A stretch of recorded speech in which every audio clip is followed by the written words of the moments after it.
Hello everyone, welcome back to Tableau tutorials. In this video we are going to discuss first about the sets in Tableau. So we started our discussion on the sets in the previous video. In case you haven't watched it, please go and watch that because you won't be able to understand what I'm doing over here if you haven't seen that video already. Now once you have seen the video, you would understand that this is something that we got at the end, and the set we created was on the basis of a parameter. The name of the set is the top and state set, and it was created on the basis of a parameter, that is the top and states by sales parameter.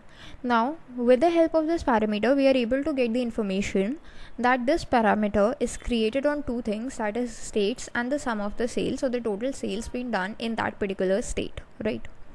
So this is the visualization on which we have applied our particular parameter and particular set, and we have got the result as shown. So the thing is that state is present and the sales amount is also present in this whole visualization, right? So both of these values are present and we are able to get the result. Now what happens in case you create a parameter or a set on a particular value but you don't use that in the visualization, then how the results are gonna change? So for that, first I'm gonna do is remove this filter from the set so that all the values are visible. Those are in the set is with yellow color and those are out with an orange color, right? We are just working with the parameter. So we have two values in the parameter, the state and the sales. First of all, let's just remove the sales value, and what we are having now is just the names of the states, and all of them are color coded because of the parameter. If we just change this value to, let's say, 10, so 10 blocks would have been colored, right? We can increase the values like this. Okay, now instead of sales, let me just drag this profit over here, which is another measure value. Now when I drag this profit, I can just arrange it in a particular order. Now what I'm getting? I am getting the values such as this one, and even some of these states are colored in yellow color, which are giving me a loss. So the thing is that the parameter we created is the top and states by sales. So it is showing me or it is highlighting these states by sales, right? It does not know that in the visualization we are viewing profit but not sales. Okay, that is why it is showing us this kind of a result. So this kind of values or this kind of a situations can occur. You have to be careful with this because there is no way through which you can just make your parameter realize that we have changed the metric in our visualization. So you have to change yourself according to that. There is no way for this. Okay, so all you need to do is either you have to take care of what parameter you are using, or what you can do is take care of what metric you are using in your visualization. Otherwise there is no way you would get that. Okay, so this is for the profit. Let's just remove the profit, bring in the sales, so everything would be working fine. Let's just arrange it in a particular order. Okay, instead of the state, suppose I bring in subcategory, then what happens?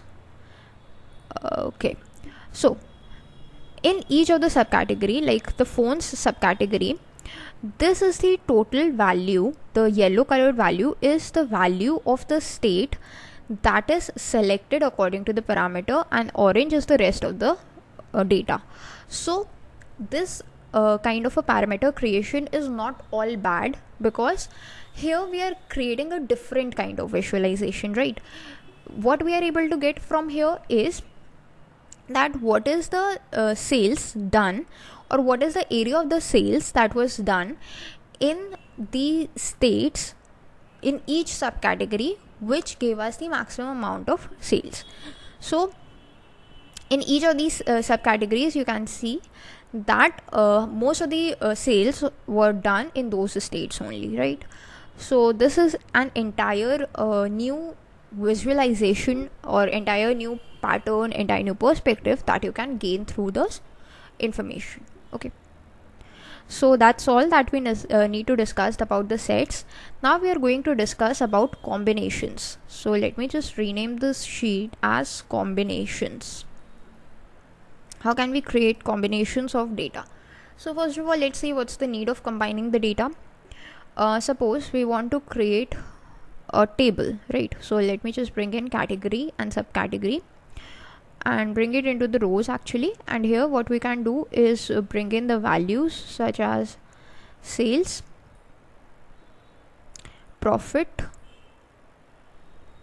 and maybe discount, or we can just bring it into the columns, the profit values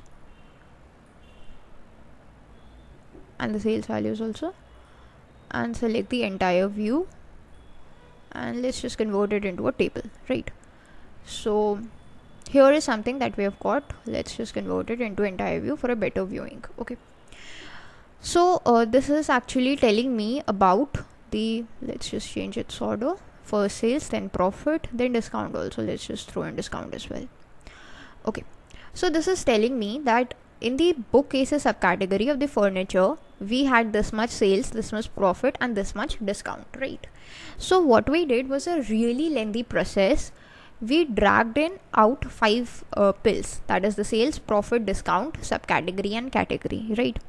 However, our work could be reduced by combining these things, right? If we could create a combination of these fields which are commonly used, because as you can see, we are commonly using sales, we are commonly using profit and discount matrices.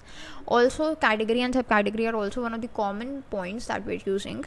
So what we can do is simply combine them, and that would be easier for us to work with. How are we going to combine them? Let's just clear the sheet first, and what we are going to do is first work with these. Okay, so sales, profit, and discount, or whatever values you want, you can just select them, right click, go to create, and here you can see there is this option of combined field that is blurred out. That means you cannot combine the measure values. And why is that? We will understand that by seeing how the combination looks. So let's just combine category and subcategory first. Right click, go to create. Here we can create a combined field, and you can see a new field is created, category and subcategory. Now if we just bring it into the rows, what format we have, let's just go to the entire view for a better understanding. The name of the category, a comma, and the name of the subcategory. This is the format in which a combination is shown to us. So when we are working with the sales, profit, and the discount values, then this won't work for us. Why it won't work for us? It is because we cannot have the sales amount and the profit amount in comma separated values. They are important things, the measure values, actually the important values that need to be expressed individually. Okay, so that is a limitation with the combinations, but whenever we are working with the fields, we can create as many combinations as we like. Like the first one we created is of category and subcategory. Let's just throw in some more fields at it. Suppose you want to create a combination of category, subcategory, and segment. So let's just select those by control clicking them. Right click, go to create, and there is this option of combined field.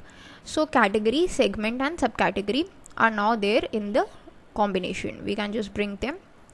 So change it to entire view, and that's how it's looking. Let me create a filter for that. Right, we don't want all.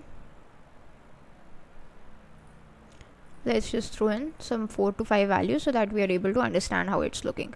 So it's category, segment, and the subcategory. What happens if you want to change its order, right? How can you change its order? You can right click, and here is this option to edit the combined field.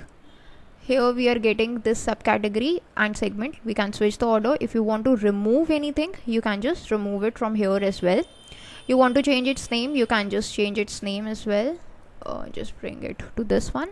You want to change the way they are looking, so you can change that as well. Like instead of comma, I want this colon to be there. Okay, click on OK. Okay, so the filter was invalid, that's why it was removed. Right, click, go to create, and here you can see there is this option of combined field. So category, segment, and the subcategory. What happens if you want to change its order? You can right click, and here is this option to edit the combined field. Here we are getting this subcategory and segment. We can switch the order. If you want to remove anything, you can just remove it from here as well. You want to change its name, you can just change its name as well. You want to change the way they are looking, so you can change that as well. Like instead of comma, I want this colon to be there. Okay, click on OK. let me just bring in the filter again with 2 values. Okay, and that's how it works. So that's all for this video.